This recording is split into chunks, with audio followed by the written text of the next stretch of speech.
Should South Yemen reclaim its independence? In 1990, North and South Yemen finally united after decades of negotiations. However, it's been an unhappy relationship, plagued by dictatorship and civil war.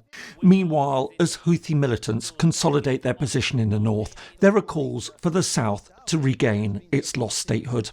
So, what lies behind this story, and just what are the arguments for and against a return to southern independence? Hello and welcome. If you're new to the channel, my name is James Ker-Lindsay, and here I take an informed look at international relations, conflict, security and statehood. It's a generally accepted principle in international relations that once an independent state enters a political union with another country, it can't reclaim its previous status at will. Even when there seems to be a historic, political or even moral justification for separation, it requires the permission of the central government if it wants to receive international recognition. This is highlighted by the case of South Yemen, formerly known as the People's Democratic Republic of Yemen. In 1990, it united with its northern neighbour, the Yemen Arab Republic, to form the Republic of Yemen. However, despite all the problems that have emerged since then, the international community has opposed calls for the South to regain its independence. The Republic of Yemen lies along the southwest coast of the Arabian Peninsula. With Saudi Arabia to its north and Oman to its east, it sits at the strategically vital junction between the Red Sea and the Arabian Sea, one of the world's most important waterways. The population is estimated to be around 42 million. Up to half the inhabitants in the more populous north follow the Zaydi sect of Shia Islam, whereas those in the coastal southern regions are largely Sunni Muslim. Yemen boasts a long and rich history stretching back to ancient times when it was home to several powerful trading kingdoms. Although these eventually disintegrated into smaller tribal confederations, in the 7th century it became one of the first footholds of Islam as it expanded across the Arabian Peninsula and beyond. While the Ottoman Empire established a presence in the western and highland areas during the 16th century, our story starts in 1839 when the southern port town of Aden came under British control. From there, Britain gradually extended its influence over surrounding tribal sultanates and emirates. As a result, in 1913, London and Constantinople formally recognised each other's spheres of control. This would have a decisive effect after the First World War. While Britain retained control of the south, the formerly Ottoman areas gained independence, becoming the Kingdom of Yemen. Over the following decades, the two territories followed very different paths. While Britain steadily expanded its colonial control over the south and east, the kingdom continued as an independent state, joining the United Nations in September 1947 and even forming a short-lived confederation with Egypt and Syria between 1958 and 1961. However, by the 1960s, the situation was shifting. In 1962, the monarchy was overthrown in the north, leading to the creation of the Yemen Arab Republic and an 8-year civil war.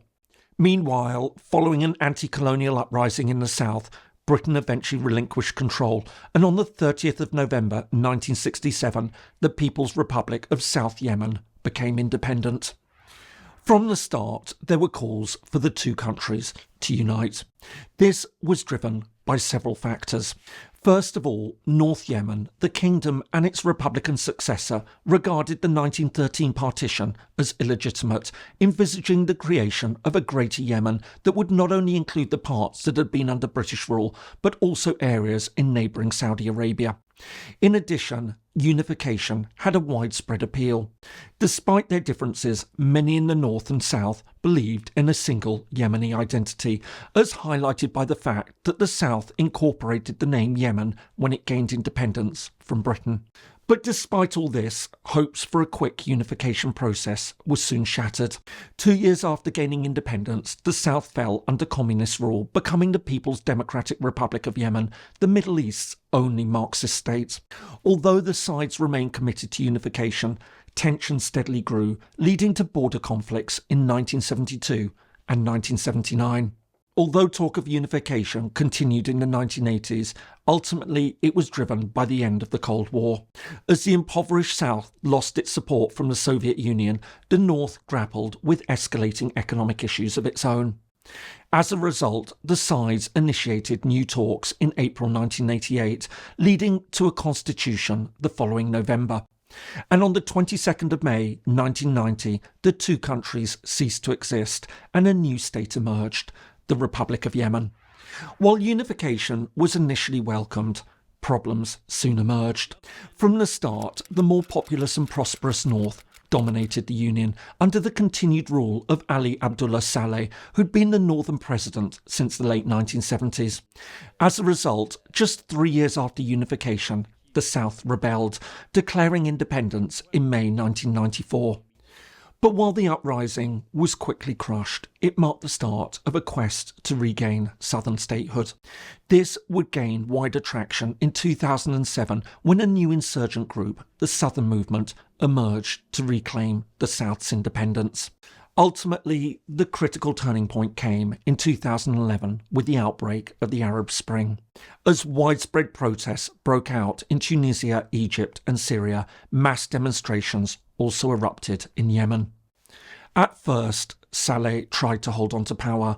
However, after being severely injured in an assassination attempt, he was forced to step down in February 2012, handing control to the vice president. Although there were hopes that Yemen could now take a new path, the country soon sank into civil war. While the Southern Movement continued its insurgency, various Sunni Islamist groups, including offshoots of Al-Qaeda and Islamic State, gained a foothold. However, the critical challenge emerged from the north, where a Shia militant group, Ansar Allah, stepped up its long-standing fight against government forces. Better known as the Houthi movement after its founder, Hussein Badreddin al-Houthi, and supported by Iran, the group launched a major offensive in September 2014. Quickly seizing the capital, Sana'a, it then pushed south. In March 2015, as the Houthis stood ready to take Aden, the new home of the national government, the conflict dramatically escalated. Fearing the consequences of a Houthi victory, a group of Arab states, including Saudi Arabia, Egypt and the United Arab Emirates, launched airstrikes against Houthi positions. But while the Houthis were soon pushed back from the south, they remained in control over the north. Faced with this challenge from the north, the Yemeni government and the Southern Movement initially worked together to defeat the Houthi threat. However, this broke down in May 2017, as the Southern Movement announced the formation of the Southern Transitional Council, the STC, to oversee the return to independence. In a highly symbolic move, its forces seized Aden, the southern Yemen capital. Aside from the internal divisions this caused, it also split the Arab coalition. While Saudi Arabia continued to support the government, the United Arab Emirates now backed the STC. I hope you're finding this useful. If so, please consider giving it a like and perhaps subscribing to the channel if you haven't already. Thanks so much, and now back to the video. Since then, various efforts have been made to build relations between the government and the STC, with varying degrees of success. For example, a 2019 Saudi-brokered power-sharing agreement collapsed the middle of the following year after the STC declared southern self-rule. However, since April 2022, the sides have worked together within the so-called Presidential Leadership Council.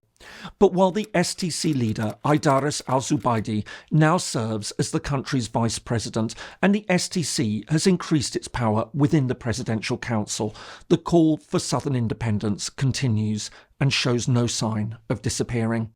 Meanwhile, efforts to defeat the Houthis continue. Despite a blockade on the heavily populated north, which has sparked a humanitarian crisis, Iranian arms still flow in. Indeed, with an estimated 300,000 troops, the Houthis appear stronger than ever. All this has become especially evident since the start of the Gaza conflict, when the Houthis began attacking Israeli and international shipping in the Red Sea, prompting repeated and heavy retaliatory airstrikes by the United States and other Western countries. So, with little sign that the Houthis are being defeated, thus ending the civil war in Yemen, is it time to consider letting the South go its own separate way and become fully independent again? As one might expect, there are good arguments both ways. First of all, there are the moral and legal arguments to consider. Morally, the South is undoubtedly in a strong position. Many argue that unification has been a failure. The relationship was flawed from the start, and the South, despite its former independence, was dominated by the North. To this extent, it should be able to reclaim that statehood, especially as the Yemeni state is now fractured. Legally, however, the South is on weaker ground. Opponents point out that unilateral secession is prohibited and that UN members must respect each other's territorial integrity. Although South Yemen did have independence, it gave it up and can't reclaim it at will. However, there's also a potential counter-response. While unilateral secession isn't in fact allowed, the Yugoslav case shows that internal territories can gain independence if a country collapses. To this end, supporters argue that this provides a way out if the international community wishes to grasp it. Secondly, there are the practical arguments for and against independence. Supporters insist that allowing South Yemen to regain its statehood could enable it to concentrate on its internal state building. Freed from the need to operate under the pretense of being part of a greater Yemeni state, it could develop economically and politically and potentially become a significant bulwark buffer state against the Houthis. However, opponents point out that it isn't this simple. While the STC dominates parts of the south, including Aden, it doesn't control the entire area.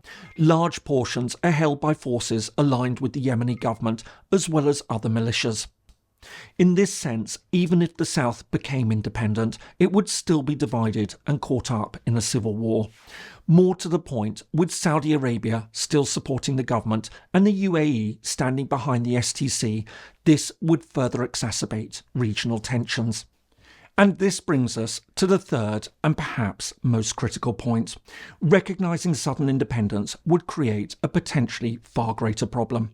For now, the international community can continue to argue that there's a legitimate Yemeni government, even if it doesn't control key parts of the country. But if the south became independent, this would end. What's left of Yemen would now be controlled by the Houthis, and the government would become the government in exile. At that point, the international community would effectively have to accept the Houthis as the power in Yemen, in much the same way that the Taliban is now the ruling regime in Afghanistan. Many would prefer not to have to do this. It's far better and simpler to keep the Yemeni government in place and avoid this situation.